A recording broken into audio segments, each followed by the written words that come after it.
سب سے بڑا کائنات کا سچ کیا ہے؟ کہ اللہ وحدہ لا شریک ہے۔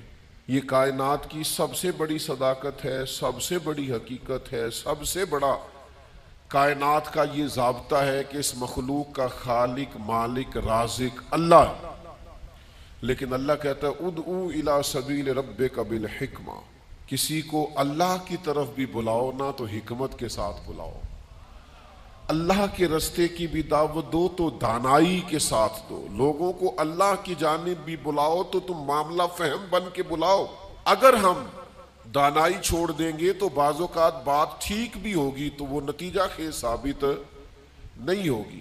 وہ کسی نے کہا تھا بات اگرچہ بے سلیقہ ہو کلیم، پر بات کرنے کو سلیقہ چاہیے۔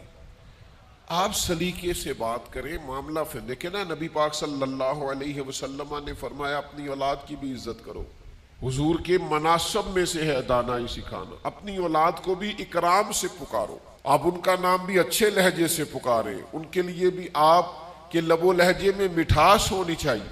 لیکن ہمارے ہاں یہ ہوتا ہے کہ بہت ساری جلد بازی، بہت ساری طبیعت کا الجھاؤ، بے چینی، بے قراری، ہر چیز کو سختی سے ٹھیک کرنے کی کوشش کرنا۔ ہوتی ہیں بعض چیزیں بھی سختی سے ٹھیک، لیکن ساری چیزیں سختی سے ٹھیک نہیں ہوتی۔ آپ نہایت معاملہ فہمی کے ساتھ، نہایت تدبر کے ساتھ حضور لوگوں کو دین کی طرف بلاتے تو بڑے کمال انداز میں سرکار دعوت دیتے، اللہ کا پیغام دیتے تو اس میں اتنی مٹھاس ہوتی کہ دلوں میں بات گھر کر جاتی۔ کچھ لوگ کہتے ہیں جی، وہ ان کا اپنا فلسفہ ہے، کہتے ہیں جی میں چونکہ سچا ہوں اس لیے کڑوا ہوں، میں چونکہ سچ بولتا ہوں تو سچ کڑوا ہوتا ہے تو لہذا اس لیے میں لوگوں کو اچھا نہیں لگتا۔ تو میں ان سے کہا کرتا ہوں بھائی سچ نہیں کڑوا، آپ کا لہجہ کڑوا ہے۔ کائنات میں سب سے زیادہ سچ مدینے والے محبوب نے بولا ہے، اور اتنا میٹھا کر کے بولا ہے، اتنا پیارا کر کے بولا ہے کہ حضور سچ بولتے جاتے تھے اور سچ دلوں میں اترتا چلا جاتا تھا۔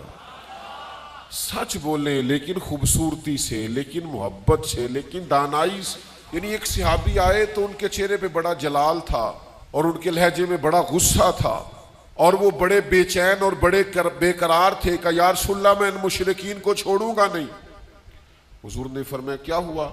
یا رسول اللہ وہ آپ کا نام بگاڑ کے لیتے ہیں، وہ بگاڑ کے نام لیتے ہیں اس لیے کہ وہ کہتے ہیں اگر ہم محمد مان لیں تو محمد صلی اللہ تعالی علیہ وسلم کا تو مان ہے جس کی بار بار تعریف کی جائے، تو وہ نام بگاڑ کے لیتے ہیں، اور نام بگاڑ کے آپ کو برا بھلا کہتے ہیں۔ تو سرکار مسکرائے، فرمایا پتہ نہیں وہ کس کو برا بھلا کہتے ہیں، پتہ نہیں وہ کس کا نام بگاڑتے ہیں، مجھے تو اللہ نے محمد بنا کے بھیجا ہے۔